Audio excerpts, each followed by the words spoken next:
여호와여, 내가 고통 중에 있사오니 내게 은혜를 베푸소서.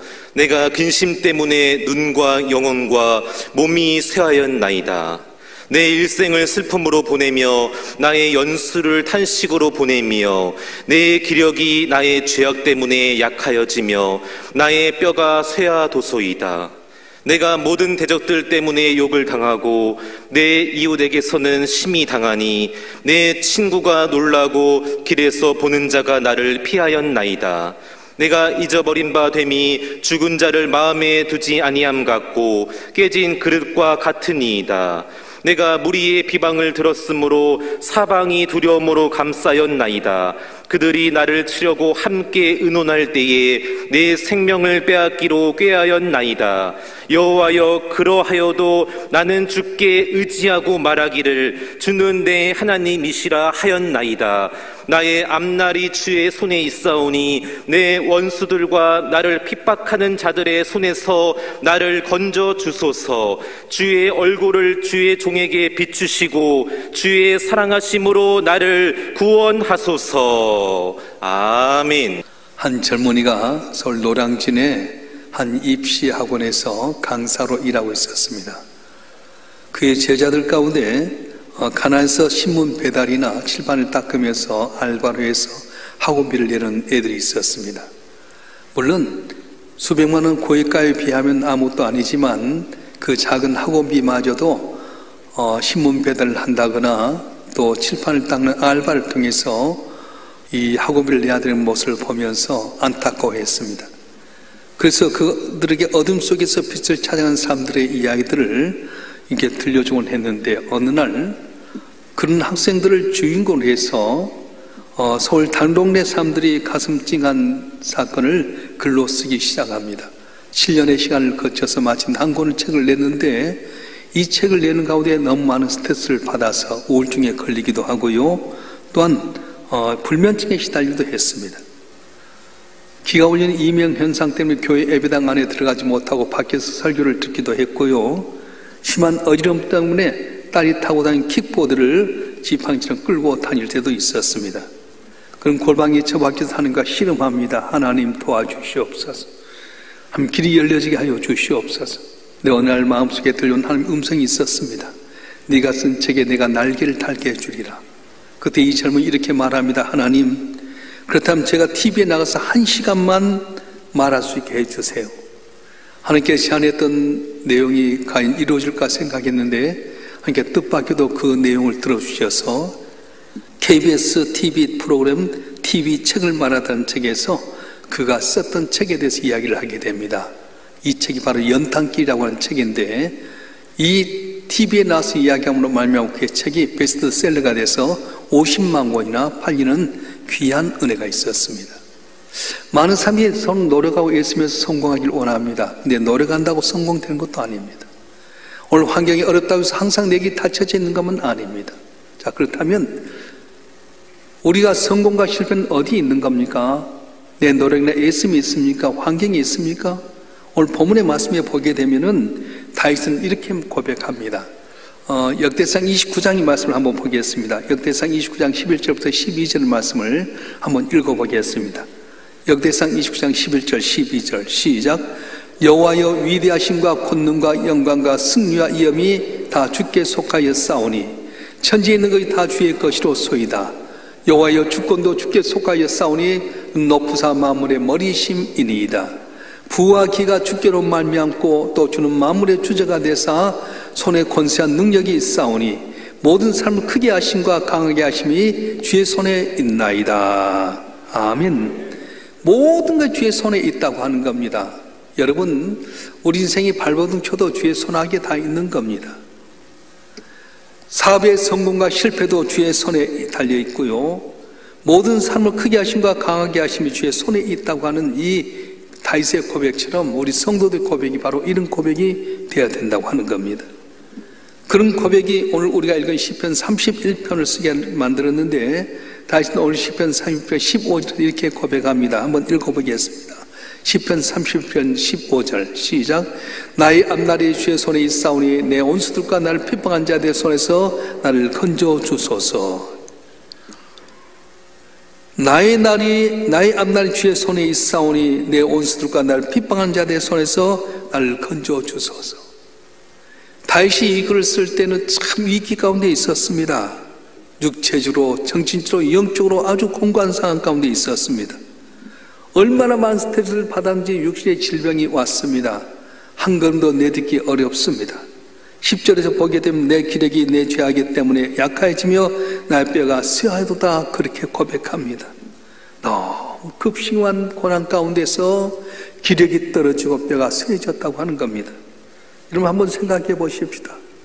다윗같이 많은 고난과 어려움 가운데 뼈가 쇠해질 정도로 기력이 약해질 정도로 되었던 이 다윗, 몰골이만이 아닙니다. 곧 쓰러질 것만 같습니다. 한 걸음 한 걸음 내딛는 것이 정말로 천근만근입니다. 그런데 이 몸을 이끌고 밖으로 나가는데 더 엄청난 일은 뭐냐면 자기 이웃들이 자기를 외면한다는 거였습니다. 온수들이 자기를 대적하면 온수들이 그러겠거니 하겠지만 자기와 함께 있던 대적들이 전염병에 걸린 사람이 내게 다가온 것처럼 자기를 외면하고 다 멀리합니다. 특별히 다윗을 위해서 함께 같이 살겠다고 다짐하며 다 버리고 왔던 사람들마저도 다윗을 등지고 떠나버리고 말았습니다. 누구 하나 남는 사람이 없습니다. 길거리에 나가도 모두가 자기를 피하기 바쁩니다. 그것만 아닙니다. 13절에 보면 사람들이 자기를 해하려고 음모를 꾸미겠다는 소식까지 들었습니다. 사방을 둘러봐도 어느 곳 하나 나를 도울 수 있는 사람이 하나도 없습니다. 만약에 여러분 이런 상황이라면 어떨 것 같습니까? 몸은 몸대로 쇠약해졌지요. 가서 봤더니 내게 도와줄 이웃들도 나를 외면하지요. 처친이여 친구들까지 나를 등지고 나를 뒤통수 치고 악한 깨를 꿰매서 나를 죽이려고 한다고 하는 소식을 들으면 여러분 어떨 것 같습니까? 많은 사람들이 이 정도 되면 내 인생 헛살았어, 아마 자괴감에 빠질 것이고 극단적인 선택을 하지 않을까 하는 생각이 들 수 있습니다. 그런데 다윗은 그 절망 가운데 단번에 그들을 물리칠 수 있는 위대한 신앙 고백을 하게 됩니다. 어떻게 고백합니까? 오늘 시편 31편 14절 15절 말씀 한번 읽어보겠습니다. 시편 31편 14절 15절 시작. 여호와여 그러하여도 나는 주께 의지하고 말하기를 주 내 하나님이시라 하였나이다. 나의 앞날이 주의 손에 있사오니 내 온수들과 나를 핍박하는 자들의 손에서 나를 건져 주소서. 아멘. 몸은 병들어서 지치고 한 발음 한 걸음 뛸 때마다 힘이 듭니다. 이웃들도 떠나가고 절친도 떠나가고 오히려 대적들은 나를 죽이려고 악한 깨를 다 가지고 있고, 이런 상황 가운데 그는 여호와여 그러하여도 나는 주께 의지하고 주 내 하나님이시라. 나의 앞날이 주의 손에 있사오니 내 온수와 핍박한 자들의 손 나를 건져주셔서 그렇게 고백하고 있는 것입니다. 사랑하는 성도 여러분, 세상 모든 사람이 나를 떠난다 할지라도 자비하신 하나님 내 곁에 언제나 계신 줄로 믿습니다. 자녀 삼으시고 택한 백성을 버리지 않고 끝까지 지킨 하나님은 모두가 나를 떠나고 외면한다 할지라도 뒤통수 친다 할지라도 내 곁에 계셔서 나도 모르는 사이에 나의 짐 대신 져주시고 나와 동행하신 하나님이라고 하는 것을 믿는 여러분 되었으면 참 좋겠습니다. 자, 그러면 다윗은 어떻게 해서 이런 고백을 할 수 있었습니까? 그건 다윗에게 이런 믿음이 있었기 때문입니다. 오늘 15절에 있던 것처럼 나의 앞날이 주의 손에 있사오니, 나의 앞날이 주의 손에 있습니다. 나의 앞날이 주의 손에 있다고 하는 말을 여러 가지 해석할 수 있는데, 먼저는 모든 때가 주의 손에 있습니다. 그는 고백입니다. 나의 앞날이 주의 손에 있사오니, 이 말은 내 모든 때, 내 삶의 모든 때가 바로 주의 손에 있다고 하는 고백입니다. 사는 때가 있습니다. 전도서 3장에 보면 날 때가 있고 죽을 때가 있고 슬플 때가 있으면 웃을 때가 있고 힘을 때가 있으면 거둘 때가 있다고 하는 것처럼 때가 있다는 거예요. 3대 독자 애아들이라도 결혼해서 금방 애 낳을 수 없습니다. 10달이라는 기간이 걸려야 됩니다. 밥 먹고 싶다 밥솥에 딱 눌리고 나서 그냥 밥 먹을 수 없습니다. 다 익을 때까지 기다려야 되는 것처럼 때가 있다는 겁니다. 그런데 그 때가 누구 손에 달렸느냐?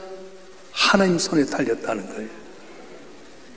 날 때가 있고 죽을 때가 있다. 심을 때가 있고 거둘 때가 있다. 슬플 때가 있으면 웃을 때가 있고, 우리 삶 가운데 고난의 때가 있으면 기쁠 때가 있고, 돌을 던져볼 때가 있으면 거둘 때가 있는 것처럼 이 모든 때를 누가 주장하냐? 하나님의 손이 주장한다고 말씀하는 겁니다.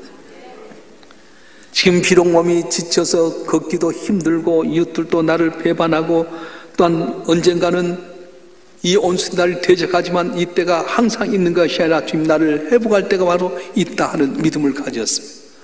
여러분 가운데 물질로 곤란당해서 밑바닥 살고 있으면 언제나 그런 때가 아니라 회복된 날이 있을 줄 믿습니다. 병 때문에 지금 골골거리고 있지만 회복되어 건강히 다닐 때가 반드시 있을 줄 믿습니다. 내 자녀의 내 마음을 상처 두고 내 가족의 내 마음을 어려움 주지만 반드시 내 가정에서 내 기쁨이 되는 자녀가 될 거고 내 가정이 천국이 될 때가 반드시 올 줄로 믿습니다. 할렐루야. 다윗이 지금까지 그렇게 살았습니다. 골리앗을 물리친 다음에 백성들의 인정받아서 사울왕의 사위가 되었는데 사울왕은 자기를 죽이려고 합니다. 사울이 죽인 지 한 1000여 다윗이 죽인 지 만만이라 해서 그 때문에 시기질투했던 사울왕은 다윗을 죽이려고 몸부림칩니다. 도망다니던 때가 한두 해가 아니었습니다. 사울의 손에 잡혀 죽을 일이 한두 번이 아니었습니다. 그러면서 다윗의 마음속에서는 언젠가는 이 고비에서 벗어날 때가 있다. 사울의 손에 벗어나서 반드시 주 앞에 존귀 쓰임받고 평안할 때가 있다는 믿음을 가졌습니다. 왕임에도 불구하고 아들 압살롬에 의해서 구태타를 당해서 쫓겨갈 때도 그의 마음에는 비록 지금은 내가 배반당하고 쫓겨가서 슬픔 가운데 있을지라도 언젠가 회복될 때가 있다. 나를 세우신 하나님 나를 존귀케 할 때가 있다고 하는 걸 믿었습니다. 할렐루야. 여러분 가운데 아직도 하루하루를 근근히 살아가는 분이 계십니까? 몸을 입혀도 이 간에서 벗어나지 못한다고 생각하시는 분이 계십니까? 질병 때문에 아픔과 고통 가운데 언제나 회복될까 염려한 분 계십니까? 내 가정이나 주변의 사람들을 바라볼 때 도저히 나는 이 고비에서 벗어나지 못하고 지옥 같은 삶이라고 생각한 분이 계십니까? 염려하지 마십시오. 다윗과 같이 내 인생에 내 때는 하나님의 손에 있습니다 고백하고 나갈 때 하나님은 역전시킨 하나님께 반드시 좋은 때가 되게 할 줄 믿습니다. 고침받을 줄 믿습니다. 열려질 줄 믿습니다. 쓴물이 다물될 때가 될 줄로 믿습니다. 할렐루야. 여러분 한 분 한 분이 주에 대한 확실한 믿음 갖고 좋은 때가 있을 줄 믿고 살아가서 승리하는 여러분 되길 주님 축원합니다. 축원합니다. 그래서 베드로전서 5장 6절은 이렇게 말씀합니다. 다 같이 한번 읽어보겠습니다. 시작. 그러므로 하나님의 능하신 손 아래서 겸손해라. 때가 되면 너희를 높이시리라. 아멘. 지금은 힘들고 어렵던 하나님의 능하신 손 아래서 겸손하면 때가 되어 반 높일 때가 있다는 거예요. 전 주변에 간던 목사님들 또 주변하는 여러 장로님들 보면 밑바닥 인생이 있었어요. 근데 하나님 높여주시더라고요. 이번에 우리 서울 소봉대 장로 분의장 하셨던 분이 청년 발표하는데 장로님 5분이 청년 발표를 했어요. 다 훌륭한 분입니다. 근데 당선되면 이런 이야기 하시더라고요. 나는 사업하다 실패했습니다. 배반당했습니다. 죽고 싶을 때가 있었습니다. 그럴 때 믿음 안에 살면서 복받았습니다. 내가 이제 빚을 갚을 때가 됐습니다. 난 마지막 한 번뿐인데 도와주십시오. 표가 그쪽 쫙 몰렸어요. 교회가 무엇입니까? 교회는 예수님이 죽어서 빈 무덤을 향해서 나오던 마리아와 여자들, 믿었던 주님이 죽어서 결국은 허무한 마음 갖고 왔다가 예수님 무덤에 향유 불러갔는데 빈 무덤입니다. 천사가 말합니다. 예수 다시 살아나셨다. 허탄한 마음 가운데 슬픔 가운데 왔던 그 여자들이 천사를 통해 예수 다시 사셨다는 믿음 갖고 기쁜 소식 갖고 세상에 나가서 복음 전한 걸 바로 교회라고 하는 거예요. 여러분 가운데 슬픔이 있습니까? 안타까움이 있습니까? 실패의 연속입니까? 가능성 없습니까? 염려하지 마세요. 내 모든 내 인생의 때가 하나님의 손에 있는데 높이신 하나님께서 여러분 하나님 의지하고 살아갈 때 반드시 담을 넘게 하시고 승리하는 은혜를 주실 줄로 믿습니다. 주실 줄로 믿습니다. 할렐루야. 내 앞날이 주 앞에 있습니다. 주의 손에 있습니다 하는 말은 무슨 고백이냐면 내 생명이 주의 손에 있습니다. 그런 고백입니다. 다윗은 그런 믿음이 있었습니다. 모든 생명은 하나님의 손에 있다. 사울왕이 자기를 죽이려고 했음에도 불구하고 많은 고비 가운데 그는 두려워하지 않습니다. 내 생명은 하나님의 손에 있다. 그 대표적인 사건이 골리앗과 싸움이었습니다. 블레셋의 골리앗이라는 용장이 있을 때 이스라엘의 어른들도 감히 싸우지 못한 바로 그때에 다윗이 20살도 채취하지 않았는데 전쟁에 나간다고 합니다. 어른들이 입었던 옷을 입었더니 철보다 커서 입지 못합니다. 사울왕이 말하면 어린애가 네가 어떻게 가겠느냐? 형들은 꾸짖습니다. 이거 소꿉 장난인 줄 아느냐? 네가 무슨 장난인 줄 아느냐? 꾸중합니다. 근데 다윗은 뭐라고 고백합니까? 사무엘상 17장 30절 이렇게 고백하는데 한번 읽어보겠습니다. 시작. 또 다윗이 이르되 여호와께 나를 사자의 팔톱과 곰의 팔톱에 건져내셨은즉 나를 이 블레셋 사람 손에서 건져내주시다. 사울이 다윗에게 이르되 가라 여호와께 너와 함께 계시를 원하노라. 아멘. 여호와께서 나를 사자의 팔톱과 곰의 팔톱에서 건져내셨은즉 나를 이 블레셋 사람 손에서 건져내시리라. 조건 좋지 않습니다. 모두가 다 두려워하고 염려합니다. 그러나 양을 지킬 때 맹수들의 팔톱에 날 건지신 하나님께서 저 이방의 사람 하나님 모욕하고 하나님의 백성을 저주하는 할례받지 못한 골리앗 그 손 나를 건지실 줄 믿습니다 하고 물맷돌 5 가운데 하나 던졌더니 골리앗 이마에 맞히게 되고요, 그의 칼을 가지고 목을 펴서 승리하는 놀라운 기적을 체험하게 됐던 겁니다. 다윗의 생명을 보이셨던 하나님께 오늘도 우리의 생명을 보호해 줄 줄 믿습니다. 주님께서 말씀하십니다. 나는 길이요 진리요 생명이라고 말씀합니다. 정말 예수님이 땅에 생명을 주셨습니다. 죽은 자를 살게 하셨습니다. 회당장이 12살 된 딸을 살게 하셨고요, 난성 과부 독자 아들 장례 가운데 살게 만드셨습니다. 죽은 지 나흘이나 되었던 나사로를 살게 만드셨습니다. 오늘 또 죽었다고 생각된 내 모든 것도 살리는 역사 일어날 줄로 믿습니다. 주 앞에 나오기만 하면 생명을 주장하신 하나님 회복시켜 주십니다. 12해 동안 혈주 떴던 여인이 주 앞에 나왔을 때 믿음으로 고침받게 만드셨고요, 중풍병자도 낫게 만드셨습니다. 나병 환자들도 직접 손을 대시면 낫게 만드셨던 주님께서는 오늘도 내 생명이 주님께 있다고 고백하고 나온 여러분 한 분 한 분을 고쳐줄 줄 믿습니다. 회복시킬 줄 믿습니다. 능치 못함이 없는 하나님의 기적이 오늘도 내 모든 생명이 주의 손에 있다고 고백하는 여러분들에게 일어날 줄로 믿습니다. 할렐루야. 내 앞날이 주의 손에 있습니다. 이 말은 그 말 그대로 내 인생의 모든 것이 주의 손에 있다고 하는 그런 고백입니다.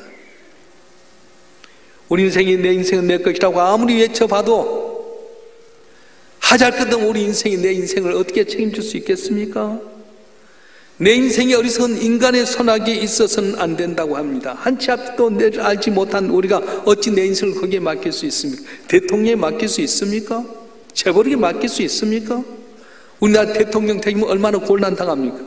삼성이 제일 약했는데 지금 삼성의 주가가 떨어져서 얼마나 힘듭니까? 내일을 알지 못한다는 거예요. 분명히 알았고 우리 인생의 앞날은 하나님 손에 있다고 하는 겁니다.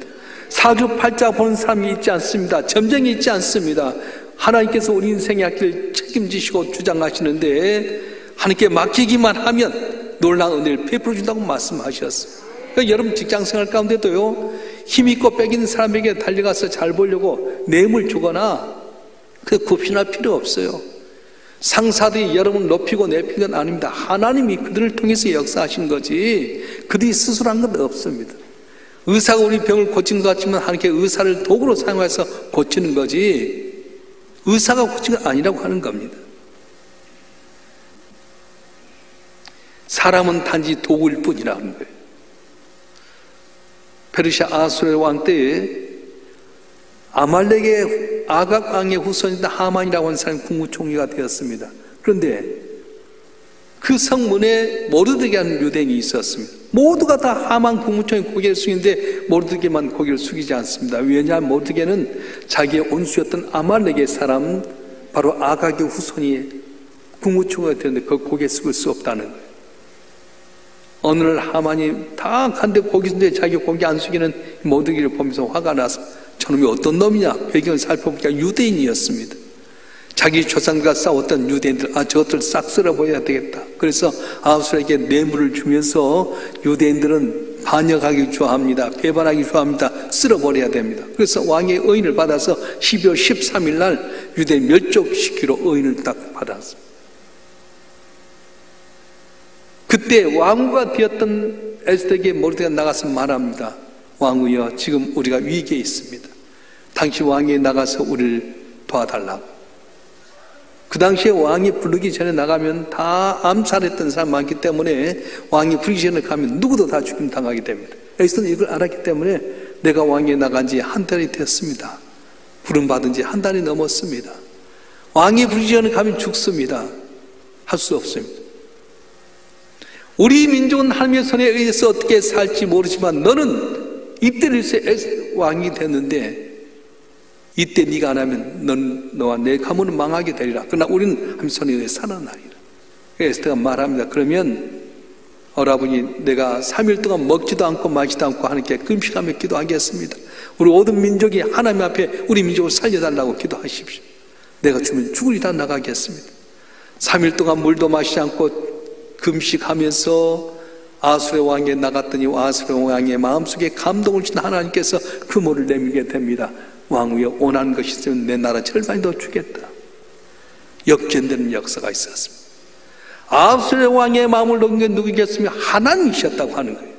왕이 한 것 같지만 그 마음을 주장하신 분이 하나님이셨습니다. 여러분 삶 가운데 사업할 때도 마찬가지입니다. 내가 애써서 잘 되는 건 아닙니다. 하나님께 그 사람 마음에 감동 주면 묶였던 게 풀려진 역사가 일어날 줄 믿습니다. 승진하는 것도 그 위에 있는 사람 마음에 감동이 돼야만이 되는 것이지 그냥이 안 된다는 거예요. 제가 어제 우연찮게 다리미 패밀리인가요? 요새 드라마를 하더라고요. 우연찮게 보니까 그 내용이 어떻게 되냐면은 눈이 좋았던 애가 눈이 어느 날 어려워졌어요. 눈을 보지 못해요. 돈이 8억이라는 돈이 필요한데 그래서 어떻게 하다가 100억이라는 돈을 이렇게 도둑질했던 돈을 할아버지 할머니가 알아가지고 그 돈을 이제 며느리에게 줘가지고 눈을 떴어요. 근데 돈이 어디서 나타나냐니까 추적이 돼야 되잖아요. 그건 마치 이 엄마의 옛날 대학 다닐 때 남자친구가 있었는데 그 사람이 회장이 된 거예요. 그래서 그 친구한테가 8억 빚졌다고 해라. 그래가지고 차용증서 썼는데 이 딸은 눈을 받은 다음에 그 회장이 된 줄 알고 맨날 찾아가서 이야기하는 거예요. 회장님, 야쿠르트. 거기 자기 하는 것 매일 갖다 주면서 멋집니다. 마음이 따뜻합니다. 좋습니다. 막 그렇게 하는. 이 회장은 자기 옛날 과거에 얼굴 예쁜 여자 만나고 인생이 좀 어려운 일이 있었기 때문에 얼굴 예쁜 사람 다 싫어하거든. 비서를 하려면 얼굴이 미워야 돼. 근데 자기 아들 양자를 재혼하면서 얻었던 그 아들이 있는데 그 아들이 그 애를 비서로 섬기를 원하는데 얼굴 예쁘다는 덩이 아웃했어요. 계속 가서 회장님 마음 따뜻합니다. 건강하세요. 은혜 있지 않겠어요. 계속 하다 보니까 어느 날 이 마음이 쌀했던 사람이 마음이 녹아집니다. 그리고는 비서로 써라. 얼굴 안 미우니까 비서로 쓰라. 그렇게 한 일이 생기는 거예요. 안 봐서 모르죠. 나도 어제 대충 봐서 나도 잘 모르겠어요. 근데 분명한 것은 회장님 마음을 감동을 시키는 거예요. 끊임없이 나갔을 때 하나님께서 윗사람 마음에 감동되면 하나도 길이 없는 사람, 모든 거 이력서에도 안 된 사람도 잘 되는 역사가 일어났던 것처럼 여러분 길도 열려질 줄로 믿습니다. 할렐루야. 우리 하나님의 손은 자비하신 하나님의 손입니다. 병든 자를 어루만져 주시고 모든 병을 고치는 하나님의 손입니다. 두려움과 떨림 속에 있는 우리를 어루만져서 평안을 주시는 하나님의 손이십니다. 그 손은 우리가 죄악 가운데 구원하시기 위해 십자가에 못 박힌 사랑의 손이십니다. 그래서 우리 일생이 어디에 있느냐? 바로 하나님 자비하신 손길에 있다고 말씀하는 겁니다. 할렐루야. 그 전지전능하시고 자비가 많으신 하나님께 여러분 인생을 맡긴 여러분 되길 주여 축원합니다. 맡기면 주께 책임져 주시는 거예요. 내 삶 가운데 고난과 눈물이 있지만 이 고난과 눈물은 그냥 지난 것 아닙니다. 뜻이 있습니다. C.S. 루이스라고 하는 교수에게 학생이 물었습니다. 교수님, 왜 하나님께 우리로 하여금 광야 길을 가게 하는 것입니까? 하나님 계시나 왜 이런 고통을 우리에게 주시는 것입니까? 그때 루이스 교수가 이렇게 답을 했습니다. 광야 사망이 없다면, 또 인생에 그런 고통이 없다면 교만한 인생이 얼마나 더 교만해지겠느냐. 그들이 어찌 하나님을 찾고 하나님을 의지할 수 있겠느냐. 광야와 사막을 만났기에, 그 고통을 겪고 있기에 하나님을 의지하는 것이고 하나님의 구원을 바라게 되는 것이 아니냐, 그렇게 이야기했습니다. 광야의 길은 혼자 갈 수 없는 길입니다. 하나님의 도우심이 없이는 갈 수 없습니다. 그러기에 하나님만 의지하고 하나님 바라보는 것, 구원을 얻게 되는 겁니다. 여기 있는 분 한 분 한 분도 맨날 잘된 분이 있다면 안 나왔을 거예요. 내 삶 가운데 광야 같은 눈물의 골짜기, 육체의 질병이, 사랑 가운데 배신당하고 상처받고 물질의 곤란이 있게 되고 가정이 불평하기 때문에, 광야가 있기 때문에 이게 나온 거지. 잘 되면 뭘 잘하겠어요. 그런데 내 광야와 어려움 가운데 있을 때 내 인생의 모든 걸 하나님께 맡기는 여러분 한 분 한 분에게 은혜를 주시고 복을 주는 은혜가 있어질 줄 믿습니다. 할렐루야. 이스라엘 백성이 광야 생활 가운데 하나님께 울부짖었더니 밤에는 불기둥으로, 낮에는 구름 기둥으로, 자고 나면 만나로 고기 먹고 메추라기 주셨고, 물이 없던 반석을 쳐서 물이 쏟게 하시던 귀한 은혜가 있었던 겁니다. 오늘 다시는 15절에 또 이렇게 고백은 다시 한번 읽어보겠습니다. 시편 31편 15절 말씀, 시작. 나의 앞날이 주의 손에 있사오니 내 온수룩과 나를 핍박한 자들의 손에서 나를 건져 주소서. 아멘. 다윗은 고통받는 것도 하나님의 손 안에 있다는 걸 믿었어요. 이게 뭐냐면 섭리신앙입니다. 이해할 수 없지만 이 고통 가운데 나를 건질 거라고 하는 확실한 믿음이 있었습니다. 그리고 자신의 인생은 하나님의 손에 결정된다고 믿었습니다. 모든 것이 하나님의 손에 있다고 하는 믿는 게 바로 섭리신앙입니다. 그렇습니다. 고난도 하나님께 날 연단하셔서 순간 쓰임받게 하고자 하는 과정이 있게 되고요, 잘된 것도 어떻게 보면 네가 잘되는 것도 이걸 통해 하나님 영광을 나타내고 하는 뜻이 있다고 말씀하는 겁니다. 때론 소망이 없고 고통 가운데 있을지라도 그의 전부가 아닙니다. 우리가 생각지 못한 하나님의 계획이 있습니다. 그래서 창세기 보면 요셉은 이렇게 고백하는데, 창세기 45장 5절 말씀 한번 읽어보겠습니다. 창세기 45장 5절 시작. 당신들이 나를 이곳에 팔았다고 해서 근심하지 마소서, 한탄하지 마소서. 하나님의 생명을 구원하시려고 나를 당신들보다 먼저 보내셨나이다. 아멘. 형들에 의해서 애굽 땅 종으로 팔려갔습니다. 보디발 장군의 아내에 의해서 억울하게 감옥에 갇혔습니다. 철새까지 약속해서 건져주겠다 했던 술 맡은 간원장은 자기를 잊어버렸습니다. 그럼에도 불구하고 이 요셉은 낙심하지 않습니다. 하나님께서 반드시 뜻이 있어서 나를 이렇게 하신다고 믿었습니다. 근데 마침내 2년이라는 세월이 지난 다음에 파라오에게 꿈이 있었어요. 살찐소 7마리가 있는데 갑자기 화려한 에페 많은 새들이 와서 이 살찐 소를 잡아먹는 꿈을 보고 깜짝 놀랐습니다. 물어봐도 누가 대답을 못합니다. 그때 술 맡은 간원장이 요셉을 생각하고 요셉을 이야기하게 됩니다. 그리고 마침내 국무총리가 되는데, 그때가 언제냐면 요셉이 30세가 되던 때였습니다. 성경에는 제사장이나 또 위에 높이 쓰는 사람들의 나이가 30세 때라고 말합니다. 만약에 2년 전에 요셉이 생각했던 대로 술 맡은 간원장이를 건져냈다면 단 돈 몇 푼 더 받고 끝났을 텐데, 그때는 몰랐어요. 왜 술 맡은 간원장이 나를 잊어버린 거 몰랐는데, 아, 때가 돼서 내가 국무총리가 되게 하고자 하는 뜻이 있었구나. 그래서 그가 고백하기를, 당신 나를 팔았으므로 근심하지 마소서, 한탄하지 마소서. 하나님 우리 민족을 건지려고 날 이곳에 먼저 보내셨나이다. 그렇게 고백했던 것입니다. 우리의 어려움과 고통과 질병, 물질의 어려움과 삶을 인하여서 어떤 안타까움이 있는 모든 상황도 다윗이 고백했던 것처럼, 여호와여 그리하여도 나는 주님 의지합니다. 내 하나님 믿고 의지합니다. 나의 앞날이 바로 주의 손에 있습니다. 나의 하나님이다 고백하고 살아갈 때, 내 모든 문제를 해결하신 주님께서 여러분 삶을 해결해 주시고 담을 넘게 하시고 존귀케 하는 은혜가 다윗 때만 아니라 오늘도 여러분 가운데 임하게 될 줄로 믿습니다. 이런 복이 여러분 가운데 임하기를 주님으로 축원합니다. 축원합니다.